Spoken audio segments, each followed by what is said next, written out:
মোৰ মাটো সৰুৰ পৰা নাই বাৰু। দেউতাৰ লগতো অলপ ইমান এটা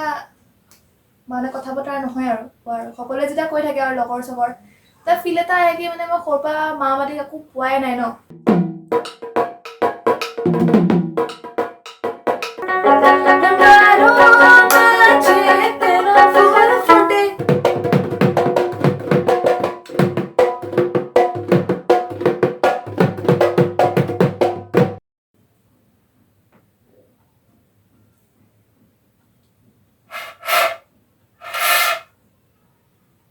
নাই নোৱাৰি বুজিছে চেষ্টা কৰিলো বজাবলৈ কিন্তু ইমান সহজ নহয় বাদ্যযন্ত্ৰ বজাবলৈ যথেষ্ট সাধনা লাগিব মোৰ দ্বাৰা এইটো নহব ৰব আপোনালোকে ভাবিছে আপোনালোকক বা মই শুনাব নোৱাৰিলেও মোৰ সৈতে এগৰাকী যুৱতী আছে যিয়ে কিন্তু এটাৰ পাছত এটাকে বাদ্য বজাই আপোনালোকক শুনাব আপোনালোকে শুনি দেখি আচৰিত হ'ব চিনাকি কৰাই দিম বহুতে হয়তো চিনিও পায় যুৱতীগৰাকীক কিন্তু তাৰ পূৰ্বে চাই লওক এটা ভিডিঅ'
ভিডিঅ'টো চাই নিশ্চয় ভাল পালে আৰু আচৰিত হৈছে যে এগৰাকী যুৱতীয়ে এটাৰ পাছত এটা বাদ্য কিদৰে বজাই গৈছে মই আৰম্ভণিতে কৈছো যে ইমান সহজ নহয় যিকোনো বাদ্যযন্ত্ৰ এটা বজাবলৈ ইমান সহজ নহয় তাৰ কাৰণে একাগ্ৰতা চেষ্টা আৰু বহু সাধনা লাগিব আৰু সেই সাধনাৰ ফলতহে এনে ধৰণৰ বাদ্যযন্ত্ৰ বজাব পৰা হয় যুৱতীগৰাকীক নিশ্চয় একাংশই চিনি পাইছে সেয়া হৈছে ডলি চৌধুৰী আৰু ডলি মোৰ সৈতে আছে ডলি এটা নিশাৰ ভিতৰত সমগ্ৰ অসমতে ভাইৰেল হৈ পৰিছিলে কাৰণ সেই সময়ত ইলেকশ্যন আছিলে মই কিছু কথা কৈ দিব বিচাৰিছো দলৰ বিষয়ে ইলেকশ্যন আছিলে নহয় জানো কলেজ সাধাৰণ ইলেকশ্যন আছিলে নিৰ্বাচন আছিলে সেই সাধাৰণ নিৰ্বাচনত তুমি কি প্ৰতিদ্বন্দ্বিতা কৰিছিলা কি পদত সাংস্কৃতিক সম্পাদিকাৰ পদত আৰু সেই সময়তে এটা ভিডিঅ'ই খলকনি তুলিছিলে আৰু নিশাটোৰ ভিতৰতে ভাইৰেল হৈ পৰিছিল আৰু সকলোৰে বাবে পৰিচিত হৈ পৰিছিল এটা নাম সেয়া হৈছে ডলি চৌধুৰী পৰৱৰ্তী সময়ত নিৰ্বাচনত কিন্তু অপৰাস্ত হ'বলগীয়া হ'ল কিন্তু পৰাস্ত হ'লেও এটা কথা ক'বই লাগিব যে হাৰি হাৰিও কৰবাত যেন জয়ী হৈ গৈছে ডলি কাৰণ অসমৰ সকলো প্ৰতিজন লোকৰ বাবে আজি জয়ী হৈ গৈছে ডলি স্বাগতম জনাইছো নিৰ্বাচনৰ পৰা আৰম্ভ কৰিছো যেহেতু তাৰ পৰাই আৰম্ভণি হৈছিলে কাৰণ ডলিক ময়ো যদি চিনি পাইছো সেই ভিডিঅ'টো বা সেই সময়ৰ পৰা নিৰ্বাচনৰ বিষয়ে অকমান ক'বা নেকি কেনেকে কি হ'ল নিৰ্বাচনত আচলতে মই সাংস্কৃতিক সম্পাদিকাৰ বাবে আগবাঢ়িছিলো তাৰপিছত আচলতে খুব এটা ৰাফ আছিলে যে দৰং মহাবিদ্যালয়ত সাংস্কৃতিক কিবা এটা কৰাৰ সেই হেতুকে মই প্ৰতিদ্বন্দ্বিতা আগবঢ়াইছিলো তাৰপিছত যি আপোনালোকে গম পালেই যে তেনেকুৱা আৰু তুমি জয়ী হ'ব নোৱাৰিলা কিন্তু আমি দেখিছো যে সমগ্ৰ অসমৰ বাবে কিন্তু তুমি জয়ীয়ে হৈ গৈছা কৰবাত তেনেকুৱা ফিলটো হৈছে নে তোমাৰ অনুভৱ আচলতে তেনেকুৱা ফিল এটা হৈছে কাৰণ মানে এটা মোৰ বাবে মানে বহুত নতুন আছিলে মোৰ লগত যি হৈছে ইলেকশ্যনৰ সময়খিনি কাৰণ এনেকৈ ভিডিঅ' আগতে মই আপলোড কৰোঁ বহুত ভিডিঅ' দিছোঁ এনেকৈ ফেচবুকত বাৰু আগতেও কিন্তু তেনেকুৱা মানে মই ৰেছপন্স পোৱা নাছিলোঁ প্ৰথমবাৰ তেনেকুৱা এটা ৰেছপন্স পাই মানে খুব ভাল লাগিছে আৰু এটা নিশাৰ ভিতৰত কেনেকৈ মানে দুই এজন মানুহে চিনি ধৰক পাইছে এনেকুৱা আৰু অলপ সলনি হৈছে হয় হয় তাৰ পৰা এই ভিডিঅ' চাই পেলাই ময়ো আজি আহিছোঁ আজি যথেষ্ট দিন হৈ গৈছে কিহৰ কাৰণে পৰাজয় হ'ল বুলি কাৰণ মই যি দেখিছোঁ যে সাংস্কৃতিক বিভাগৰ এগৰাকী সম্পাদিকা হ'বলৈ যিখিনি গুণ থাকিব লাগে যথেষ্ট অমায়িক হয় আৰু কাম কৰা এটা তেওঁৰ ইচ্ছা আছে লগতে সাংস্কৃতিক ক্ষেত্ৰখনত যথেষ্ট তেওঁ যিখিনি বাদ্যযন্ত্ৰৰ পৰা আৰম্ভ কৰি সংস্কৃতিৰ লগত জড়িত এখন সাংস্কৃতিক ঘৰৰ পৰা তেওঁ কিন্তু তাৰ পাছতো কিন্তু জয় হ'ব নোৱাৰিলে কাৰণটো কি বুলি ভাবা ৰাজনীতি আৰু সংস্কৃতি কেতিয়াও লগ নহয় নেকি সেইটো হয় বাৰু কাৰণ আৰু এটা কথা আছিলে যে সংস্কৃতিয়ে সমাজ এখন গঢ়ে আৰু ৰাজনীতিয়ে সমাজ ধ্বংস কৰে কিন্তু মই আচলতে কেতিয়াও ৰাজনীতি কৰা নাই মই সাংস্কৃতিক বিভাগটোৰ লগতে সদায় মই জড়িত হৈ আহিছোঁ সৰুৰ পৰা মই যদি একদম এটা শব্দত ধৰো এই নিৰ্বাচনটোৱে তোমাক কি দি গ'ল নে তোমাৰ পৰা কিবা লৈ গ'ল তেনেকৈ লৈ একো যোৱা নাই কাৰণ মই মানে নিজকে নিজে ভাবিছোঁ যে আচ্ছা মই এইটো বস্তুও পাৰোঁ নেকি কৰিবলৈ মানে সহায় হৈছে মোৰ কাৰণে কাৰণ কিছুমান এনেকুৱা বস্তু আছিলে কি মই আগতে মানে তেনেকুৱা নাছিলে কিন্তু এতিয়া চেঞ্জ হৈছে মানে পাৰোঁ নেকি কিবা এটা নিৰ্বাচনটোৱে তোমাক কিবা এটা দি থৈ গ'ল মোক আচলতে এটা উপহাৰ মেইন মানে বহুত ভাল এটা উপহাৰ দিলে মনোবল মোক মানে এটা কনফিডেন্স দিলে যে আচ্ছা তুমি পাৰিবা মানে কৰিবলৈ দলিয়ে যে ইমানবোৰ ইনষ্ট্ৰুমেণ্ট বজাই কোনটো বেছি ভাল পোৱা মানে ক'ৰ পৰা আৰম্ভণিটো অকমান ক'বা নেকি আৰম্ভণিটো মোৰ ঢোলৰ পৰা হৈছিলে ঢোল তেতিয়া মই আছিলোঁ চাগে মোৰ 10 বছৰমান তেতিয়া মোৰ জন্মদিন দিনাখন মই ঢোলটো বজাই আছোঁ ঘৰৰ আগফালে এনেকুৱা তাৰপিছত এজন মানুহে দেখিলে যে আমাৰ নিজৰে আছিলে ক'লে যে ঘৰৰ মানুহখিনিক কৈছে আৰু এজন ঢোল বজাইছে দেখোন সৰু মানে যোনটো এই মেলাৰ পৰা ঢোল এটা পায় নহয় আপোনাৰ ইমান সৰু থাকে সেই ঢোলটো আছিলে তাৰপিছত সেই তেনেকৈ ঘৰকে ক'লে যে তুমি ঢোল দেখোন বজাই থাকা দেখোন আৰু মই ক'লোঁ মই শিকিম ঢোলটো আৰু ঘৰৰ পৰা ক'লে যে শিকা যদি শিকিবলৈ মন আছে তেনেকৈ আচলতে ঢোলৰ মই প্ৰশিক্ষণ লৈছিলোঁ এই আপোনাৰ 1 মাহ 2 মাহৰ যি কৰ্মশালা সেই কৰ্মশালাৰ পৰা ঢোল আৰম্ভ হ'ল আৰু এনেকুৱা এটা মানে ভাল লগা হ'ল ঢোল বজাই মানে খুব ভাল লাগে আৰু তেতিয়া আমি তেনেহ'লে অকমান ঢোলনো কিয় নুশুনো দলি অকমান ঢোল শুনাই লৈছোঁ আপোনালোকক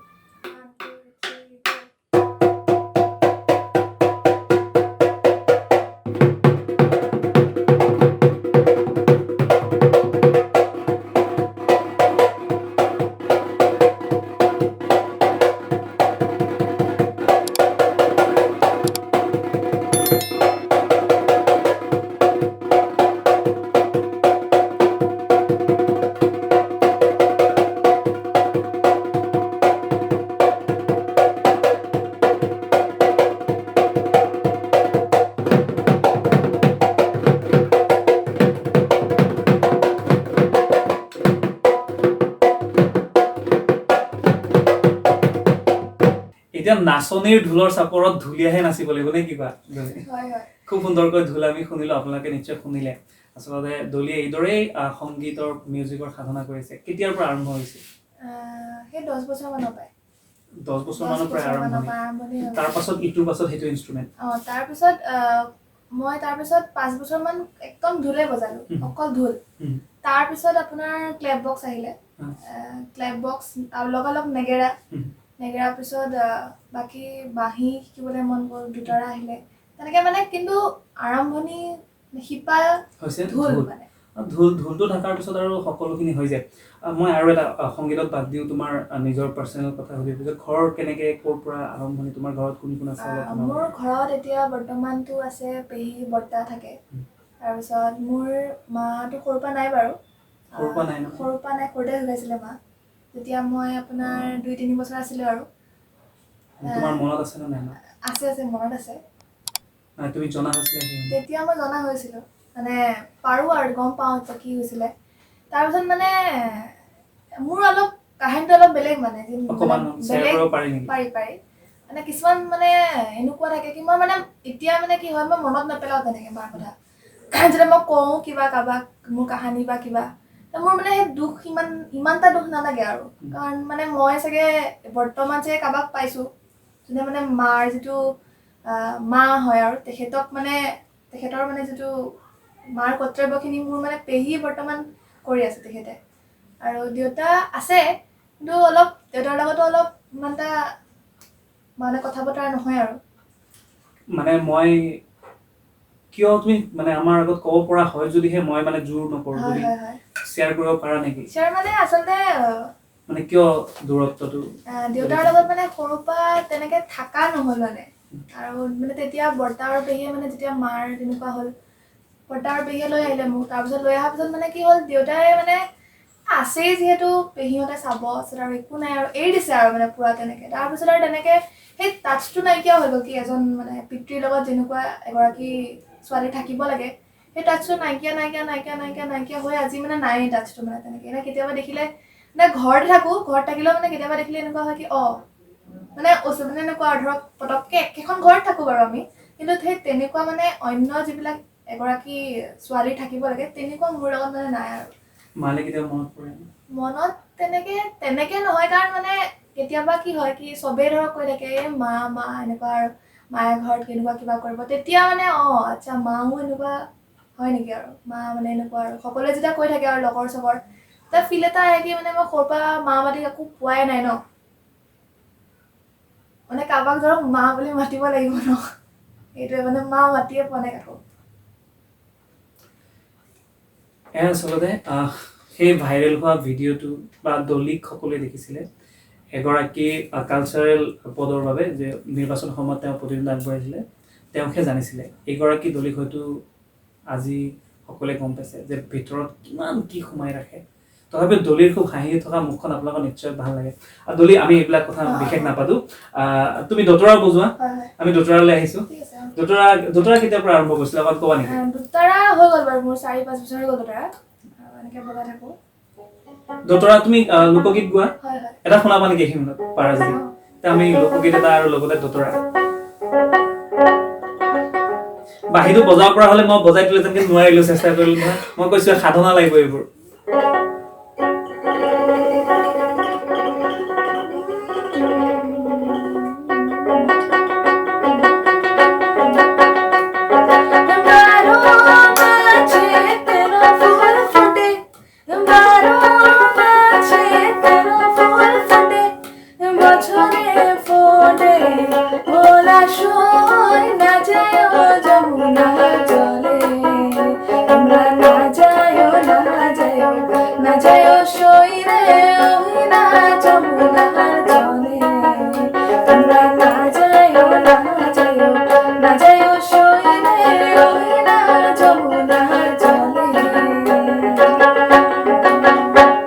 খুবেই সুন্দৰ খুব ভাল লাগিলে মোৰ দলীয়ত কথা পাতোতে এনেকুৱা লাগিছে যে ইটোৰ পিছত সিটো কথা পাতি যাম আৰু ইটোৰ পিছত সিটো বাদ্যযন্ত্ৰ শুনি যাম দলী আৰু এটা কথা পঢ়া শুনা কেনে চলিছে এতিয়া বা এতিয়া কি পঢ়ি আছে আমাৰ সকলোৱে জানিব বিচাৰিব মই ডিগ্ৰী 5th চেম বিএড কৰি আছো ইংলিছ মেজৰ ইংৰাজী মানুহ বুলি ক'লে মোৰ খুব ভয় লাগে দেই কাৰণ মই অকমান ইংৰাজী অলপ নহয় অলপ বেছিয়ে কেঁচা তেনেকুৱা নাই মানে ইংৰাজীৰ প্ৰতি ৰাফ এটা আছিলে সৰুৰ পৰা কিন্তু এতিয়া মানে কি হয় নভেল চভেল পঢ়িব লাগেতো পোয়েট্ৰি এনেকুৱা এতিয়া অলপ লিটাৰেচাৰৰ প্ৰতি মানে মনটো আহিছে সাহিত্যৰ প্ৰতি ইংৰাজী সাহিত্য কি কৰিব বুলি আছে আৰু কিবা প্লেনিং আছে নে ভৱিষ্যতে পঢ়াৰ ক্ষেত্ৰত ভাবিছো ইয়াৰ পিছত মাষ্টাৰ্ছ কৰিম ভাবিছো আৰু তাৰপিছত যদি মন গৈ থাকে আৰু সাহিত্যৰ কিবা জানিবলৈ কৰি থাকিম আৰু আচ্ছা মই এটা কথা তুমি যেটো ঢোল বজোৱা বুলি ক'লা আৰু তুমি ঢোলৰ পৰা আৰম্ভ কৰিছা মঞ্চত যদি কিবা বিহুৰ সময়ত বা আমাৰ দেখো যে খুব হুঁচৰি দল আহে বা কিবা তুমি মঞ্চত ঢুলীয়া হিচাপে উঠিব বিচাৰিবা নে নাচনী হিচাপে ঢুলীয়া মানে নাচনী ঢুলীয়া নেকি নে ঢুলীয়া নাচনী কোনটো অকল ঢুলীয়া কাৰণ মানে নাচ সৰুৰ পৰাই নাচাৰ প্ৰতি মানে নাজানো কিয় এনেতো ছোৱালীবিলাকে দেখোন নাচেই ভাল পায় মোৰ মানে নাচৰ প্ৰতি নাই ক'বলৈ গ'লে ইণ্টাৰেষ্টেই নাই মানে ছোৱালীয়ে ভাল পোৱা কি গুণ আছে তোমাৰ মানে তুমি কি ভাল পোৱা ছোৱালীয়ে ভাল পোৱা তেনেকুৱা আছে তেনেকুৱা গুণ নথকা নহয় বাৰু কিন্তু ছোৱালীয়ে ভাল পায় চকলেট বেয়া পোৱা তেনেকে ছোৱালীয়ে ভাল পায় নাচি তুমি নাচি বেয়া পোৱা আৰু তেনেকুৱা বাকীটো আৰু চবেই ভাল লাগে আৰু দলি চব ভাল লগা বস্তু কি একদম চব মই যদি এটা শব্দত ক'ব দিওঁ যে খুব এই বস্তুটো বা এই সময়খিনি বা এনেকুৱা কৰিলে মোৰ খুব ভাল লাগে মনটো মই আচলতে যেতিয়া সংগীতৰ চৰ্চা কৰি থাকোঁ তেতিয়া খুব ভাল লাগে আৰু মানে কিবা এটা পাৰা নাই বজাবলৈ সেইটো মানে মই লাগি থাকোঁ কি কেতিয়া এইটো মানে কমপ্লিট হ'বগৈ লাগি লাগি লাগি লাগি যেতিয়া মানে হৈ যায় গানটো বা কিবা এটা বজাই ল'লোঁ তেতিয়া মানে খুব ভাল লাগে মানে একদম মানে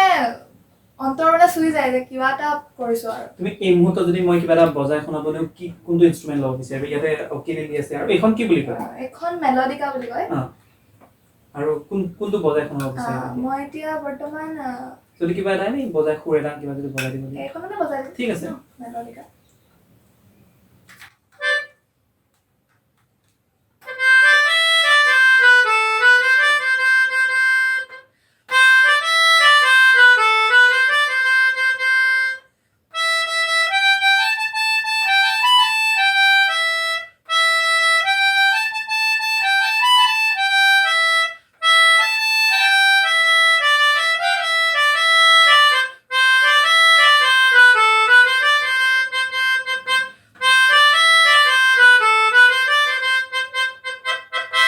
খুবেই সুন্দৰ সুন্দৰ আৰু মই এইফালে দেখিছোঁ কিবা কিবি পুৰস্কাৰ আছে কি কি আছে অকণ চাব পাৰিম নেকি নিশ্চয় এয়া অকণমান এইফালে আহিব পৰা যাব এয়া কি আছে ইয়াতে আমি বহুত পোৱা আছে এয়া দেখুৱাইছোঁ মই দলিয়ে পোৱা পুৰস্কাৰ কিহত পাইছিলে এইবিলাক আপোনাৰ এই সৰুখিনি মই কবিতা আবৃত্তি নাটক তাৰপিছত তুমি নাটকো কৰিছিলা নাটক খুবেই সুন্দৰ এইটোৰ পাছত সিটো মানে প্ৰতিভা আমি দেখুৱাই আছোঁ মই কোৱা নাই কথা পাতি থাকিলে ওলাই থাকিব আৰু তাৰপিছত সৰু থাকোঁতে ভূপেন্দ্ৰ সংগীত জ্যোতি সংগীত তেনেকৈ আৰু মইনা পাৰিজাততো অংশগ্ৰহণ কৰিছিলোঁ তুমি নাটকো কৰা মানে হয় তুমি নাটক কৰিছিলা আগতে নাটক কৰিছিলোঁ বাৰু নাটক ক'ত কৰিছিলা নাটক মই আৰম্ভণি শিকিছিলোঁ বান থিয়েটাৰৰ পৰা বান থিয়েটাৰ তাতে আপোনাৰ কৰ্মশালা হয় তেনেকুৱা 30 দিনীয়া কৰ্মশালাৰ পিছতে আৰম্ভ আৰু তেনেকৈ এই মুহূৰ্তত যদি মই কওঁ যে সংলাপ এটা যিকোনো সংলাপ মনত আছে নেকি যিকোনো মানে তেতিয়াৰ বুলি নহয় এতিয়াও যদি কিবা এটা ঠিক আছে যেনেকৈ সুবিধা হয় আজি মই কলেজলৈ গৈছিলোঁ নহয় দেখিলোঁ ক্লাছেই হোৱা নাই তাৰপিছত কি কৰিবি আড্ডা মাৰিবলৈহে গ'লোঁ কিন্তু যেতিয়া মই দেখিলোঁ মই চাহ খাই আছোঁ মা কি কবি তই মানে সেইফালৰ পৰা ভোলা ছাৰ আহি আছে নহয় যি ভয় লাগিলে ইছ ৰাম ভোলা ছাৰক দেখি চাহ তাতে পেলালোঁ চাহৰ পইচা দিবলৈও পাহৰিলোঁ তাৰপিছত আৰু কি একে লগালগ ক্লাছ কৰিবলৈ গ'লোঁ কিন্তু এটা কথা বৰ বেয়া লাগিল দেই লগৰীয়া বুলি ইমানখিনি ক'লোঁ লগৰীয়াখিনিহে পলালে মোক এৰি পেলাই খুবেই সুন্দৰ খুবেই সুন্দৰ খুবেই সুন্দৰ তালি বজাবলৈ দিয়ে মই আছোঁ নিশ্চয় আপোনালোকে যদি চাই আছে দলিৰ কাৰণে এটা খুব জোৰকৈ হাত চাপৰি বজাই দিয়ক তাৰ পৰা স্কিনৰ পিছফালৰ পৰাই বজাই দিয়ক কাৰণ খুব সুন্দৰ আমি দেখিছোঁ আৰম্ভণিৰ পৰা কথা পাতি আছোঁ খুব অমায়িক প্ৰথম কথা দলি যথেষ্ট অমায়িক আৰু বাদ্যযন্ত্ৰ বা এই ক্ষেত্ৰত সংগীতৰ ক্ষেত্ৰখনত খুব ইটোৰ পিছত সিটো শিকিবলৈ চেষ্টা কৰি আছে আজিও শিকিবলৈ চেষ্টা কৰি আছে ঢোল ভাল বজায় আৰু এইমাত্ৰ মই গম পাইছোঁ যে নাটক কথা পাতোঁতে ওলালে নাটক কৰি ভাল পায় খুব সুন্দৰকৈ এটা সংলাপ আৰু বহু পুৰস্কাৰ ভেকচনো কৰিছিলা ভেকচনত কি হৈছিলা কি ৰূপ ধৰিছিলা বাটৰুৱা হৈছিলে বাটৰুৱা মানে এনে গৈ থাকিলে হ'ল এনেকুৱা এই দতৰাখন যে আছিলে তেতিয়া মানে মই ফুলেশ্বৰী গানটো গাওঁ মানে বৈৰাগী আৰু তেতিয়া মানে বাটে ঘাটে যিবিলাক বাটৰুৱা থাকে এখন বজাই মানে বৃদ্ধ এজন লোক হৈছিলোঁ আৰু তেনেকৈ বহুত সেই সময়ত যেতিয়া গাইছিলা যিকোনো গান কি গাইছিলা ফুলেশ্বৰী আমাৰতো দৰ্শকসকলে শুনা নাই কাৰণ তেতিয়া যোন আছিলে তেওঁলোকে জানিছে আমাৰ দৰ্শকসকলক তুমি শুনাব লাগিব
খুবেই সুন্দৰ আগবাঢ়ি যোৱা দলি খুব সুন্দৰ আৰু এনেকৈ সদায় সাধনা কৰি যোৱা সদায় প্ৰতিটো